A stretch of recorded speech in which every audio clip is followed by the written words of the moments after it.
ng mga nagbabagang balita. Pamunuan ng BISCAS nagpaliwanag kung bakit hindi pa nako-convert ang pangalan ng eskwelahan patungong Southeast Asian University of Technology. 5 dekalibreng armas nasamsam sa engkwentro ng militar at NPA sa bayan ng Ragay. At fur parents at fur babies nag-fun run para i-promote ang animal welfare.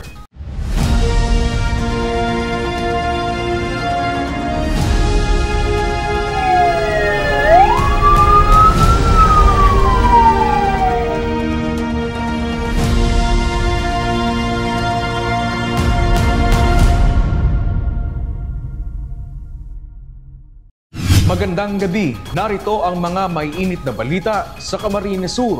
Matapos maisabatas noong taong 2021, pinapamadali na ni Governor El Rey Villafuerte ang conversion ng BISCAS patungong Southeast Asian University of Technology. Pamunuan ng paaralan, nasa proseso pa umano ng pag-comply ng mga requirements sa CHED. May ulat si Regine Bue.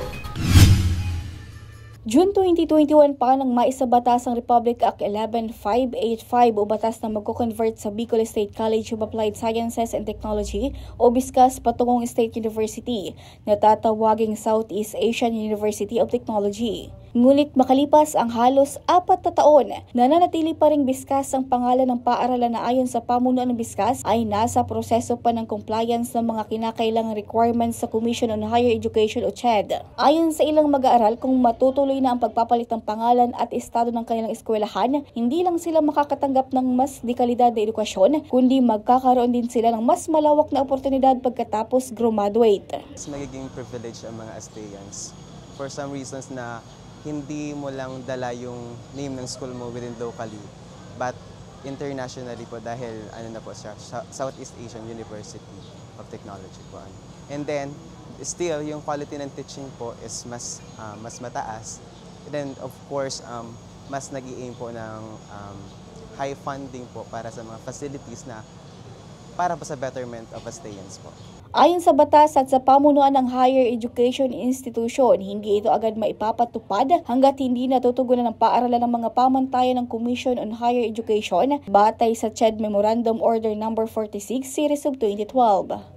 Sa ngayon, patuloy ang paghahanda ng BISCAS para matupad at makomply ito. Ayon kay Professor Ana Sherilyn Catura, na nangunguna sa quality assurance ng paaralan, isa-isa nang inaayos ang mga gusali, laboratorio at pagdagdag ng mga guro para sa inaasahang karagdagang mga kursong alok ng paaralan. Nag-comply na kami sa number of programs required. Sa laboratories required din, we are getting there. Though nagkaigwa kami ng setback dahil sa Christine, so yung mga in-order na laboratories na medyo nabaha. And then sa faculty requirement naman, we are also getting there. Siguro kulang kami ng mga 2 more faculty members na required kasi kailangan na it should be aligned with the programs that we are offering. So medyo difícil yan kasi it requires a minimum of a master's degree. Pero we have also our faculty who are finishing already their master's degree dun sa mga programs na yon. And so far, slowly but surely, we are complying with the CHED requirements. Dagdag pa niya, magiging malaking tulong kung magkakaroon ng karagdagang pondo upang mapabilis ang proseso. Kaya naman nananawagan siya ng suporta mula sa iba't ibang sektor. Kung may resources, madali. Kung may bigyan kami ng budget, nananawagan po kami para ma-upgrade ang aming facilities. And then, and sa faculty naman kasi, our faculty are also doing their best to comply. And konti na lang talaga. Ang pagpapalit ng pangalan ay hindi lang para sa BISCAS, kundi malawak din ang magiging epekto nito sa komunidad. Ayon kay Camarines Sur Governor El Rey Villafuerte na siyang may akda ng naturang batas noong 18th Congress, makakadagdag ito ng trabaho, kurso at oportunidad sa mga estudyante ng paaralan. Mas maraming pondo. Pag university, more funds, more teachers, more facilities, more courses. Yan ang importante from community college, naging state college, naging university. May panawagan rin ng gobernador sa pamunuan ng paaralan na madaliin na ang pag-comply ng mga kinakailangang requirements para sa conversion ng paaralan. Sana yung remaining na panahon mag-double time para maging university na, dahil batas na. inaantay na lang na ma-comply yung mga documents. Sa kasalukuyan, mayroong 16 undergraduate programs ang Biskas na may iba't ibang espesyalisasyon, kabilang na ang engineering at architecture. Gayon din ang 3 master's programs at 3 doctorate degrees. Umaasa ang pamunuan ng Biskas na bago matapos ang taon o sa pagpasok ng 2026, maaprubahan na ng CHED ang lahat ng kailangan para formal ng tawaging Southeast Asian University of Technology ang kanilang institusyon. Regine Boy, CSN. 5 dekalibreng armas ang nasamsam ng tropa ng militar matapos makaengkwentro ang hinihinalang New People's Army Saragay. Nangyarang engkwentro sa Barangay Salvacion kung saan nakasagupan ng 31st at 16th Infantry Battalion ang hindi pa mabilang na miyembro ng rebeldeng grupo. Naiwan sa encounter site ang 5 matataas na kalibre ng armas, anti-personnel mine, bandoliers, mga bala at iba pa. Wala namang nasaktan sa panig ng mga otoridad habang inaalam pa sa panig ng New People's Army. Camsur will be the spark that will light the whole nation. Yan ang tumatak at binigyang diin ni Councilor Governor El Rey Villafuerte sa kanyang inaugural speech at sa kanyang first 100 days bilang gobernador sa probinsya. Kanyang ibinida ang karagdagang serbisyo sa kalusugan, edukasyon at bayanihan. Narito ang ulat. Sa first 100 days sa serbisyo ni Governor El Rey Villafuerte, patuloy ang pagtutok nito sa mga programa at proyekto para sa Camarines Sur. Sa kanyang inaugural speech nitong June 30, sinabi nitong Camsur will be the spark that will light the whole nation. Mula sa kalusugan, edukasyon hanggang infrastruktura, maiging pinaplano at isinasagawa ang mga programang makakatulong sa mga Camarinense. Kabilang dyan, paglilibot sa malayong komunidad sa probinsya para maghatid ng libreng serbisyong medikal, dala ang state-of-the-art at naaasahang medical asset ng probinsya. Nanguna rin ang probinsya sa paghatid ng tulong sa kalapit probinsya ng Masbate na sinalanta ng Bagyong Opong. Sa edukasyon, may mga scholarship na iginawad para matulungan ang mga mag-aaral. Nariyan din ang nagpapatuloy na school facilities tulad ng Smart School, School of the Arts and Culture at iba pa. Patuloy din ang paglalagay ng libreng Wi-Fi sa iba't ibang lugar para mas marami ang makakakonek o magkakaroon ng mas mabilis na internet access. Inilunsad na rin sa Camsur ang kauna-unahan sa bansa na AI Academy na binigyang diin ng gobernador na isa sa mga jobs of the future. May mga proyekto rin sa pagpapaunlad ng mga daan at iba pang pasilidad na naaprubahan at sinimula na. Aktibo rin si Gov. El Rey sa pagsusulong ng mga panukala na makakabuti hindi lang sa Camarines Sur, kundi sa buong bansa. Nahalal siya bilang Senior Vice President for Southern Luzon sa League of Provinces of the Philippines. Sa kabuuan, ang unang 100 araw niya bilang gobernador ay nagpapakita ng taus-pusong paglingkod para sa pag-unlad hindi lang sa probinsya, kundi malasakit din para sa lahat. Nadagdagan natin ang healthcare program, nadagdagan natin ng college scholar, napalakas po natin ng free wifi, nakapagpadala tayo ng tulong sa Masbate on the first 100 days. Tuloy-tuloy po ang pagbigay ng mga ayuda sa iba't ibang lugar. Ang infrastructure hindi talaga matatapos in the first 100 days, pero maganda, in the first 100 days ay natapos po yan, na-approve na yung loan natin sa DBP in the first 100 days, na yan magbe-benefit in the next 100 years. Regine Boy, CSN. Kasama ang kanilang fur parents, hindi rin nagpahuli ang mga cute na fur babies sa kauna-unahang pet fun run sa Naga City na layong isulong at mapalakas pa ang animal welfare. Narito ang ulat. Game na game sa takbuhan ang higit sa 180 na fur parents kasama ang kanilang cute na mga fur babies sa kauna-unahang Peña Francia Pet Fun Run na ginanap nitong weekend sa Naga City. Ayon sa organizer ng event, ang nasabing fun run ay isa sa mga programa sa nakaraang Peña Francia Festival na nagsusulong sa responsable pangalaga sa mga hayop. Ang goal po is, supposedly po kasi na-reschedule ang iniiwek ang Peña Francia India dapat, pero dahil nakaiwa kita ng bagyo, nag-reschedule kita. Ang goal is para magkaiwa ng bonding ang mga fur parents and ang mga pets nila, and also para maipahiling kung ano si connection ni ina sa dogs. Itong first miracle niya kasi was with a dog. If you're not familiar with that, igong sarong dog nating sacrifice para ma-paint si image niya.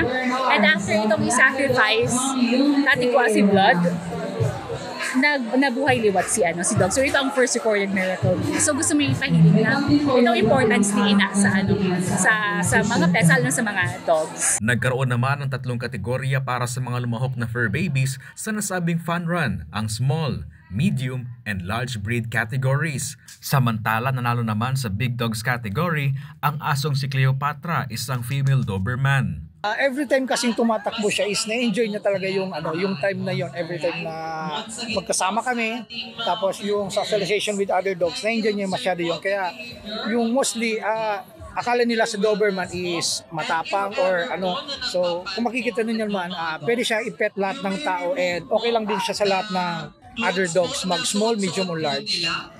Ayon naman sa mga fur parent, masaya sila dahil nagkaroon ng ganitong klase ng mga event na naging avenue para sa kanilang mga fur babies. Sa mga sa mga nakaraang events, lagi na talaga siya sinasali ko. Pero sa mga ganitong fun run, sinasali ko talaga siya kasi exercise niya na yun. Exercise ko na din para din sa health namin. Maging responsible pet owners, baho lang sa mga may mga breed na ido, sa gabos na hayop, sa ikos, sa mga aswang, gabos, baho lang sa may breed. Unang-una yung sa sarili nila, alam nila na dapat maayos yung pag-aalaga nila. Yun naman yung essence ng responsible pet ownership. At nag-uumpisa yan sa sarili. Sa sariling alaga. Suportahan yung mga ganitong inisyatibo, yung mga ganitong activity. Hindi lang ito ginagawa para lang magkaroon ng activity, kundi slowly and gradually nalalaman ng mga tao na pwede pala sila mag-alaga ng tama at pwede rin silang magkaroon ng mga kaibigan na makakatulong, hindi lang personal, kundi sa kanilang mga alaga. Chris Novello, CSN. Aabot sa 5,000 estudyante sa iba't ibang bayan sa Camarines Sur ang benepisyaryo ng Educational Assistance ng Provincial Government ng Camsur. Mga benepisyaryo nagpapasalamat sa karagdagang pangmatrikula. May ulat si Darlene Lastrulio. Ang isang scholarship po niya na aldaw ay hindi lang cheque cash. Ito ay magkakahuling pag-asa sa inyong pamilya. Dinaluhan ng libu-libong estudyante mula sa mga pampubliko at pribadong paaralan sa buong lalawigan ng Camarines Sur ang Ka-Fuerte Educational Assistance Program sa pangunguna ni Governor Elray Villafuerte na ginanap sa Fuerte Camsur Sports Complex. Umabot sa halos 5,000 na mga estudyante mula sa iba't ibang bayan ng probinsya ang nabigyan ng tulong pinansyal sa ilalim ng nasabing programa. Isa sa mga benepisyaryo ay si Eliza Fernandez, isang estudyante mula sa partido na nag-aaral sa isang pribadong paaralan. Ayon sa kanya, malaking tulong ang natanggap niyang tulong mula sa probinsya dahil umaabot umano sa 18,000 tingin tuition fee kada semestre. Nakakatulong po to for our tuition fee po para makales po and of course para po mas makatulong din po sa mga parents po namin.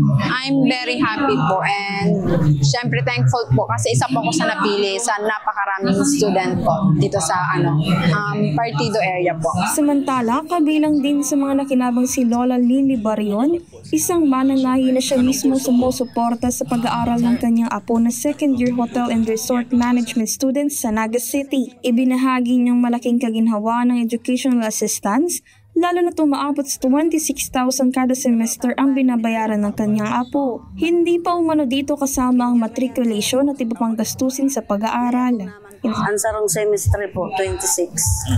Nakakaya man, sir. Kaya ipig-apply ko man digdikigo, naka-iba man. Ipapabayad ko po. Tangarig, dikit-dikit na lang ang, laro dikit na lang ang mapabayadan niya.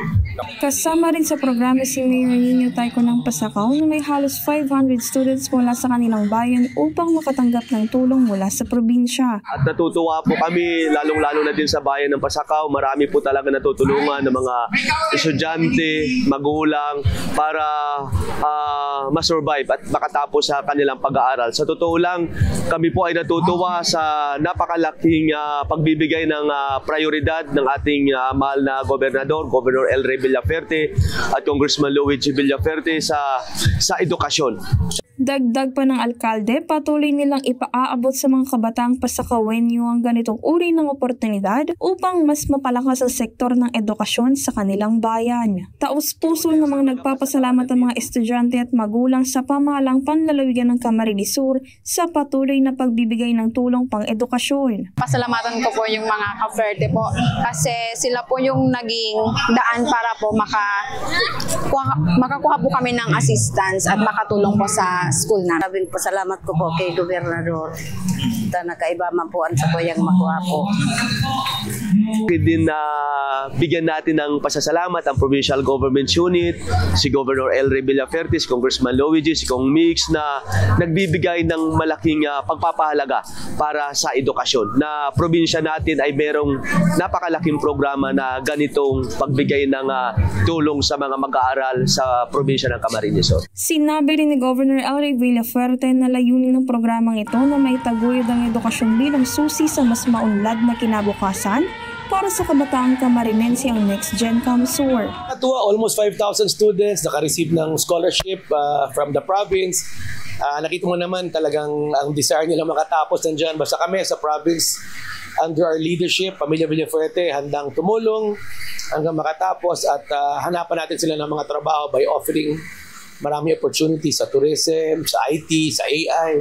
Yan po ang plano natin, hindi lang sila matulungan para tapos makahanap ng trabaho. Sa pamamagitan ng programang ito, patuloy na pinatutunayan ng Provincial Government of Camarines Sur ang kanilang dedikasyon sa pagbibigay ng pag-asa at oportunidad sa mga kabataan tungo sa mas maliwanag na kinabukasan.